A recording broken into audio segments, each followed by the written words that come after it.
बाबा आज येताना बासुंदी घेऊन या ना। अगं कालच आपण आईचा वाढदिवस होता म्हणून आणली होती ना।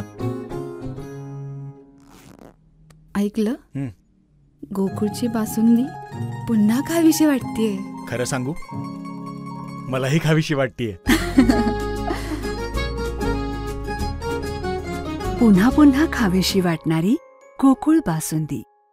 जिल्हा परिषद कोल्हापूर, उमेद आणि पंचायत समिती राधानगरी यांच्या वतीनं आज या ठिकाणी बचत गटांचा मेळावा, त्याचबरोबर बचत गटांना रिव्हॉल्विंग फंड अत्यंत चांगल्या पद्धतीनं अवजार बँकेसाठी 10 लाख रुपये असं एकूण 21 कोटी रुपयाच्या कर्ज वितरणाचं आणि 3.5 कोटी रुपये बचत गटांच्यासाठी 3.5 कोटींचं अनुदान बचत गटांच्या ग्रामसंघांपासून क्लस्टरला आणि त्यांच्या व्यवसायांसाठी देण्यात आलं।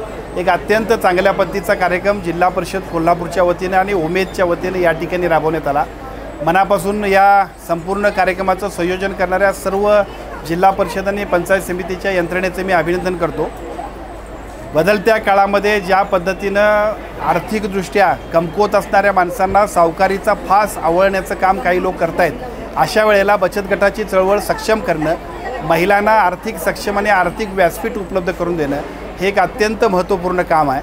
आणि हे काम आज राधानगरीमध्ये अतिशय चांगल्या पद्धतीनं उमेद, जिल्हा परिषद कोल्हापूर, DRDA कोल्हापूर आणि पंचायत समिती राधानगरी यांच्या वतीनं अतिशय गतिमान पद्धतीनं सुरू आहे। त्याबद्दल त्या सर्वांचं अभिनंदन।